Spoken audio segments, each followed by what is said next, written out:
ஆதித்யாயச சோமாய மங்களாய புதாட்ச குருச்சுக்கர சனி அம்ச ராகுவே கேதுவே நமக. அனைவருக்கும் வணக்கம். நான் உங்கள் அஸ்ட்ரோ புவனேஸ்வரி, பாரம்பரிய ஜோதிடர் மற்றும் திருமண பொருத்த நிபுணர். நீங்கள் நம்ம சேனலை ஃபஸ்ட் டைம் பார்க்குற மாதிரி இருந்தால் சேனல் சப்ஸ்கிரைப் பண்ணிவிட்டு பெல் பட்டன் கொடுத்து ஆல் ஆப்ஷன் கிளிக் பண்ணிக்கோங்க. அப்போ தான் நம்ம சேனலில் போடக்கூடிய ரெகுலர் பதிவுகள் உடனடியாக உங்கள் கவனத்திற்கு வரும். நம்ம சேனலில் தொடர்ந்து நிறைய கோச்சார பயிற்சி பலன்கள் பார்த்துட்டு வந்துட்டுருக்கோம். அதன் வரிசையில் நம்ம இன்றைக்கி பார்க்க போகிறது மகர ராசி மற்றும் மகர லக்னத்திற்கு கோச்சார சனீஸ்வர பகவான் வக்ரமடையக்கூடிய இந்த நாட்கள் எப்படி இருக்க போகுது, என்ன மாதிரியான பலன்களை நீங்கள் சந்திக்க போகிறீங்க அப்படிங்கிறத வாங்க பார்க்கலாம். சனீஸ்வர பகவான் எப்பொழுது வக்ரமடைய போகிறார் அப்படின்னு கேட்டிங்கன்னா 1/7/2024 முதல் ஏறக்குறைய இந்த 11ஆவது மாதம், இந்த வருடம் முழுவதுமே பார்த்திங்கன்னா 11ஆவது மாதம் வரையுமே வக்ர பயிற்சியில் இருக்காரா அப்படின்னு கேட்டிங்கன்னா வக்ர பயிற்சியில் இருக்கார். இது என்ன மாதிரியான பலன்கள்? ஃபஸ்ட்டு மகர ராசியை பொறுத்தவரையும் ராசிநாதன் மற்றும் 2ஆம் அதிபதியான முக்கியமான பொறுப்புகளை சனீஸ்வர பகவான் ஏற்றுக்கிறாரு.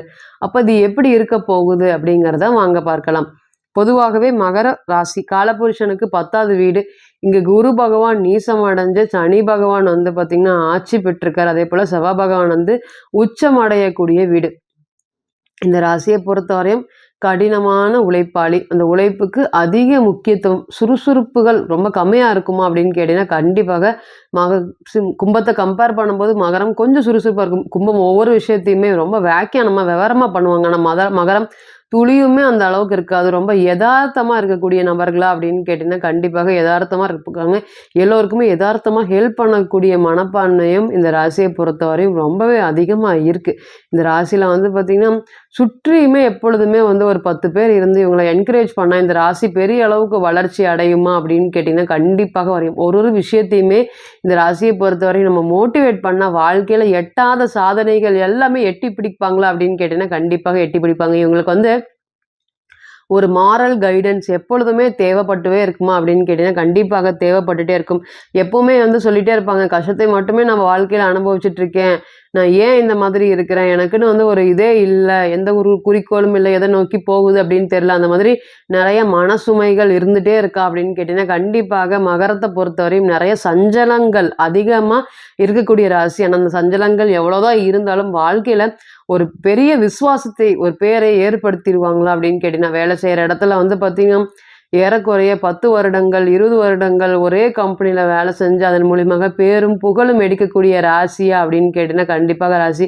இந்த இடத்துல இந்த யோகம், எந்த யோகம் அவயோகமாக இருந்தாலும் யோகமாக இருந்தாலும் இவர் பார்த்திங்கன்னா அந்த போஸ்டிங்கில் ஒரு பெரிய அளவுக்கு இருக்கிறது. அந்த ஓனரே இல்லைனாலும் அந்த இடத்துல இவங்களுக்கு மதிப்பு மரியாதை, இவங்க சொல்கிறத தான் ஓனர் கேட்பாங்க அப்படிங்கிற அளவுக்கு அதிகமான செல்வாக்கு பெறக்கூடிய ராசியா அப்படின்னு கேட்டிங்கன்னா கண்டிப்பாக அது மாதிரி ராசி.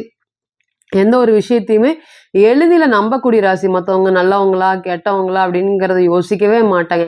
கஷ்டம் அப்படின்னு வந்தால் கண்ணில் பார்த்திங்கன்னா கண்ணில் தெரிஞ்சாலும் தெரியாட்டியும் மற்றவங்க கிட்ட பணத்தை வாங்கியாவது கொடுத்து அந்த கஷ்டத்தை அடைக்கிறதுக்கு உண்டான வேலையை அப்படி அடுத்தவங்களுக்காக ரொம்ப முக்கியத்துவம் கொடுக்கக்கூடிய ராசியும் கூட. இந்த மாதிரி நல்ல மனப்பான்மையுடைய ராசியை சனீஸ்வர பகவான் 7.5 சனியுடைய காலத்திலையும் சரி, குரு பகவான் ஒரு நல்ல ஒரு இடத்துல இருந்தாரான்னு கேட்டிங்கன்னா கண்டிப்பாக இருந்திருக்க மாட்டார். மன அழுத்தங்களும் மன சுமைகளும் ஏன் நம்ம இந்த மாதிரி நல்லது செஞ்சோம் அப்படிங்கிற அளவுக்கு ஒரு கெடுதல்லாம் இவங்களுக்கு வந்திருக்கா அப்படின்னு கேட்டிங்கன்னா கண்டிப்பாக வந்திருக்கு. சுற்றி இருக்கக்கூடிய நபர்கள் மத்தியில் ரொம்ப மரியாதை குறைவும், அதே போல் பார்த்திங்கன்னா நிறைய அலைச்சல்களும் ரொம்ப அதிகமாக இருக்கா. கௌரவ குறைச்சல் தான் மகரம் அதிகப்படியாக சந்திக்க வேண்டிய ஒரு சூழ்நிலைகளை ஏற்படுத்தியிருக்குமா அப்படின்னு கேட்டிங்கன்னா கண்டிப்பாக ஏற்படுத்தியிருக்கும். இந்த வழி பார்த்திங்கன்னா இந்த தொழிலுங்கிற ஒரு விஷயத்தில் வந்திருக்கும். 7.5 சனி காலத்தில் பொதுவாகவே அனைவருமே தொழிலை மாற்றுவாங்களா அப்படின்னு கேட்டிங்கன்னா கண்டிப்பாக மாற்றுவாங்க. அந்த நேரத்தில் நல்லா தசாபுத்தி நடத்தக்கூடிய நபர்கள் எல்லாருமே தப்பிச்சுக்குவாங்களா அப்படின்னு கேட்டிங்கன்னா கண்டிப்பாக தப்பிச்சிருவாங்க. நிறைய பேர் பார்த்திங்கன்னா 7.5 சனி காலத்தில் வீடு வாங்கியிருப்பாங்க, வாசல் வாங்கியிருப்பாங்க, புதுசாக கார் வாங்கியிருப்பாங்க. ஆனால் சரி, ஆனால் 80% நபர்கள் பார்த்திங்கன்னா 7.5 சனி காலத்தில் ரொம்ப கஷ்டம் மட்டுமே நான் பட்டேன் அப்படின்னு சொல்லியிருப்பாங்க. இதுக்கு அனைத்திற்குமே பார்த்திங்கன்னா காரணம் தசாபுத்தி அடைப்பில் நிச்சயமாக மாறுபாடு ஏற்படுமா அப்படின்னு கேட்டிங்கன்னா கண்டிப்பாக ஏற்படும். ஒருத்தருக்கு நல்ல தசாபுத்தி நடந்தபோது அவங்களுக்கு பார்த்திங்கன்னா கோச்சாரம் சனீஸ்வர பகவானால் பாதிப்பு 10-20% மட்டுமே தான் இருக்கும். அதுவே அவங்களுக்கு சந்திர தசையோ சனி புத்தியோ நடக்கும்போது இந்த ரெண்டோட காம்பினேஷன் வரும்போது நிச்சயமாக அது வாழ்க்கையில் ஒரு பெரிய சறுக்கலை கொடுக்காம போகுமா அப்படின்னு கேட்டிங்கன்னா போகாது. நல்லா பண்ணிட்டு இருந்த வேலையை தொழிலை பார்த்திங்கன்னா நிறுத்துறதுக்கு உண்டான வேலையை யாராவது ஒருத்தர் கிளம்பி நிறுத்துவாங்களா? ஏதாவது இடம் தேடி பிரச்சனைகள் வரக்கூடிய காலமாக இருக்குமா? பொதுவா 7 சனி காலத்துல மன அழுத்தங்களும், மன சுமைகளும், நம்ம எடுக்கக்கூடிய ஒரு முடிவுகளுமே தப்பா போறதுக்கு உண்டான சூழ்நிலைகள் இருக்கும். இன்னைக்கு வந்து பார்த்தீங்கன்னா, இந்த தொழில்ல இருக்கக்கூடிய ஒரு நெகட்டிவ்னால வாழ்க்கையில நெறைய கஷ்டத்த பட்டுருக்கீங்க. நான் வந்து சின்ன வயசுல பார்க்காத உயரம் இல்ல, இன்னைக்கு பார்க்காத தாழ்வு இல்ல. அந்த அளவுக்கு வந்து பார்த்தீங்கன்னா, நெறைய ஏற்றம், இறக்கங்கள். இதுக்கு முன்னாடி வாழ்க்கையில மத்தவங்கள கம்பேர் பண்ணும்போது கும்பம் வந்து மகரமா இருக்கட்டும், கும்பமா இருக்கட்டும், வாழ்க்கையில முன்னுக்கு போயிட்டே இருப்பாங்க. பின்னுக்கு போகாத மாதிரி ஒரு 20லேருந்து 25 வயசுலயே வந்து தேவைக்குண்டான வீடு அல்லது வாகனம் அல்லது தேவையான பணத்த எல்லாமே சம்பாரிக்கிறதுக்கு ஓடிருப்பாங்க. ஆனா, இன்னைக்கு இந்த செகண்ட் ஹாஃப் அப்படிங்கிறது மகரத்த பொறுத்தவரையும் ரொம்ப நெகட்டிவா இருந்ததா அப்படின்னு கேட்டீங்கன்னா, பிறந்த காலத்து ஜாதகத்துலங்க ராகு பகவான் இருக்கக்கூடிய நபர்கள் எல்லாருமே கடுமையா வந்து கஷ்டப்பட்டுருக்காங்களா அப்படின்னு கேட்டீங்கன்னா, கண்டிப்பாக கஷ்டப்பட்டுருப்பாங்க. எடுக்கிற முயற்சிகள் அனைத்துமே ஃபெயிலியர். ஒரு விஷயங்களுமே வந்து பார்த்தீங்கன்னா, இந்த விஷயம் நான் தப்பாக யோசிச்சுட்டேன் அப்படின்னு சொல்ற அளவுக்கு இருந்ததா அப்படின்னு கேட்டீங்கன்னா, கண்டிப்பாக இருந்திருக்கு. என்ன முயற்சி எடுத்தாலுமே அந்த முயற்சிக்கு உண்டானது நடக்க மாட்டேங்குது. இந்த வேலை சம்மந்தப்பட்ட, இந்த தொழில் சம்மந்தப்பட்ட இழப்புகள்லாம் என்னுடைய குடும்பத்தில யாருமே என்னைய மதிக்காத சூழ்நிலைகள் எல்லாமே இருந்திருக்கு. அன்னைக்கு நான் நல்லா இருக்கும்போது ஒரு 10 பேர் என்னை சுத்தி இருந்தாங்க. அந்த 10 பேருக்கும் வந்து பார்த்தீங்கன்னா, நான் வாழ்க்கை தரத்தை உயர்த்த எல்லா விஷயங்களும் பண்ணுனேன். ஆனா, இன்னைக்கு நான் வந்து தனி மரமா நிக்கிறேன். இன்னைக்கு அவங்க நல்ல சூழ்நிலையில அவங்கலாம் இருந்தாலும், என்னைய பார்க்கறக்கு வராங்களான்னு கேட்டீங்கன்னா, கண்டிப்பாக பார்க்கறக்கு கூட வரவே இல்ல. இந்த பக்கம் வந்தா, அந்த பக்கம் ஓடிருவாங்க. ஆனா, அன்னைக்கு வந்து உங்ககிட்ட டெய்லி ஒரு 500, 1000 ரூபாய்க்காவது செலவு வச்சுட்டு போயிருப்பாங்க. உங்களை புகழ்ந்து பேசியிருப்பாங்க. இன்னைக்கு நீங்க ஒண்ணும் இல்ல. வாழ்க்கையில வந்து பார்த்தீங்கன்னா, ஆரம்ப ஸ்டேஜுக்கே வந்துட்டீங்க அப்படின்னு தெரிஞ்சபோது, சிட்டா இன்னைக்கு பறந்துட்டாங்களா அப்படின்னு கேட்டீங்கன்னா, பறந்துட்டாங்க. ஒரு விஷயங்களும் தொழில்ல இருக்கக்கூடிய ஏற்றத்தினால சுற்றி இருக்கக்கூடிய நபர்கள், அதாவது உங்களுடைய உறவுகள் சார்ந்த நபர்கள் கிட்ட நிறைய கௌரவ குறைச்சல். முன்னாடிலாம் வந்து பார்த்தீங்கன்னா, வாங்க வாங்கன்னு வரவேற்கிறது, அல்லது ஒரு விஷயத்த முக்கியத்துவம் கொடுத்து உங்கள முன்னாடி நின்னு பண்ண வைக்கிறது. இன்னைக்கு எல்லாமே அது காணாம போயிருச்சா அப்படின்னு கேட்டீங்கன்னா, கண்டிப்பாக காணாம போயிருக்கு. அதனால நிறைய மன சுமைகள், கவலைகள் உங்களுக்கு இருந்திருக்கா அப்படின்னு கேட்டீங்கன்னாங்க, கண்டிப்பாக இருந்திருக்கு. இந்த ஒரு விஷயங்களும் நீங்க இப்படிதான் வந்து பார்த்தீங்கன்னா, நம்ம மீண்டு வந்துட்டோம், 7 சனி காலம் முடிஞ்சுமே நமக்கு இந்த மாதிரி பாதிப்பா அப்படிங்கிற அளவுக்குலாம் நிறைய விஷயங்கள் வந்து நடந்துட்டு இருக்கா அப்படின்னு கேட்டீங்கன்னா, கண்டிப்பாக நடந்துட்டு இருக்கு. இது எல்லாமே நீங்க கடந்து வந்த பாதைகள் தான். இது இனிமேல் எப்படி இருக்க போகுது? சனி பகவான் இப்ப 2ஆம் இடத்திலே இருக்காரு, வக்ரம் அடைஞ்சிருக்காரு. இனிமேலு என்னுடைய தொழில், இது என்னுடைய வேலை, இது என்னுடைய வருமானம், இதை மட்டும் நம்ம வாழ்க்கையில பார்த்துட்டு இருந்துரலாம். நம்மளுடைய அடுத்தவங்களுடைய விஷயத்துக்கு நம்ம முயற்சி பண்ண வேண்டாம்.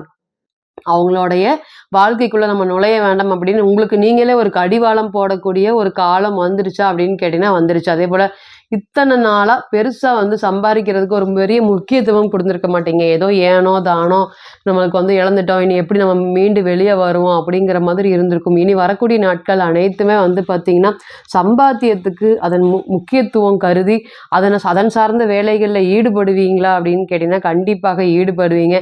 மன நிறைவுகள் இனி வரக்கூடிய காலத்துல இருக்குமா அப்படின்னு கேட்டீங்கன்னா, கண்டிப்பா இருக்கும். இத்தனை நாளா சின்ன பேசின வார்த்தைகளே பெரிய பிரச்சனையாகி பூகம்பமாகி அதனால வந்து இன்னுமே கௌரவ குறைச்சல் ஏற்பட்டிருக்கும். இனி வரக்கூடிய காலங்கள் அனைத்துமே வந்து பார்த்தீங்கன்னா, உங்களுக்கு சனி பகவானும் ஒரு நல்ல ஒரு யோகமான இடத்துல தான் இன்னைக்கு இருக்காரு. 2ஆம் இடமான வாக்குஸ்தானத்துல தான் இருக்காரு. அப்ப நிச்சயமா நீங்க எதிர்பார்க்கக்கூடிய பொருளாதாரம் சார்ந்த விஷயத்துல இருக்கக்கூடிய நல்லது நடக்குமா அப்படின்னு கேட்டீங்கன்னா, கண்டிப்பாக நல்லது நடக்கும்.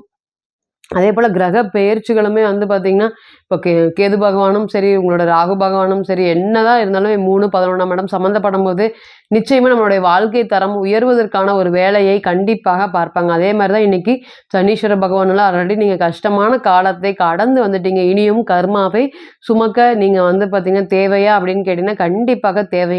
இனி வரக்கூடிய காலங்கள் உங்களுடைய முன்னேற்றம் என்ன? உங்களுடைய செயல்திறன் என்ன? உங்களுடைய வெற்றி என்ன? அப்படின்னு நோக்கி ஓடக்கூடிய காலமாக வந்துருச்சா அப்படின்னு கேட்டீங்கன்னா வந்துருச்சு. அதேபோல குடும்ப உறுப்பினர்கள் ரொம்ப இந்த வெளிய இருக்க சொந்தங்களுக்காக ரொம்ப க்ளோஸா இருக்கக்கூடிய ரிலேஷன்ஷிப் கிட்ட எல்லாமே நம்ம பிரச்சனைகள் பண்ணியிருப்போம். இனி குடும்ப உறுப்பினர்களோட சேருவதற்கு உண்டான நல்ல காலமாக இது இருக்குமா அப்படின்னு கேட்டீங்கன்னா, கண்டிப்பாக இருக்கும். எதிர்பார்ப்புகள் நிறைவேறி துன்பம், பிரச்சனைகள் எல்லாமே குறைந்து இனி வரக்கூடிய காலங்கள் பொருளாதாரத்துல ஒரு ஏற்றத்தை குடுக்குமோ தவிர ஒருபோதும் மகரத்தை பொறுத்தவரையும் இனி வரக்கூடிய காலங்கள் வந்து பார்த்தீங்கன்னா, விரயத்தை குடுக்கவே குடுக்காது. அதேபோல வந்து பார்த்தீங்கன்னா, நெறைய செய்யாத தப்புக்கு தண்டனை, செஞ்ச செயலுக்கு உண்டான அங்கீகாரம் கிடைக்கவே மாட்டேங்குது. வீண் விரயங்கள் நெறைய ஆயிட்டுருக்கு அப்படின்னு நெனச்சு வருத்தப்பட்டுட்டு இருந்தவங்களுக்கு எல்லாத்துக்குமே ஒரு பொற்காலமான கோச்சார சனி, அதுவும் பிறந்த காலத்துல வக்ரம் அடையக்கூடிய நபர்கள் எல்லாமே எழுதி வச்சுக்கலாம். இந்த நேரத்துல நல்லது நடக்க போகுது. என்ன முயற்சி பண்றீங்களோ, அந்த முயற்சிக்கு உண்டான வெற்றி கிடைக்க போகுது. அப்படிங்கிற ஒரு யோகத்தை நிச்சயமா உங்களுக்கு ஏற்படுத்தி குடுப்பாரா அப்படின்னு கேட்டீங்கன்னா, கண்டிப்பாக ஏற்படுத்தி கொடுப்பார். இப்போ நீங்கள் கேட்டு வந்துட்டு இருந்த அனைத்துமே வந்து பார்த்தீங்கன்னா கோச்சார பலன்கள் தான். 40லிருந்து 60% மட்டுமே பொருந்தும். தனிப்பட்ட ஜாதகத்தை நம்ம எடுத்து தசாபுத்தி நடப்பு அந்தரம் கணிக்கும் போது கிரகம் பெற்ற பலம் பலவீனம் அடிப்படையில் பலன்கள் கூடவோ குறையவோ செய்யும் அப்படிங்கிறதுல ஒருபோதும் மாற்றம் இல்லைங்க. தனிப்பட்ட ஜாதகத்தை நீங்கள் ஆலோசனை பண்ண விருப்பப்பட்டால் கீழே இருக்கக்கூடிய இந்த நம்பருக்கு கான்டாக்ட் பண்ணுங்கள். நான் வணங்கக்கூடிய நரசிம்மர் உங்கள் எல்லோருக்குமே நல்ல வளமான வாழ்க்கையை ஏற்படுத்தி தர நான் நிச்சயமாக பிரார்த்தனை பண்ணிக்கிறேன்.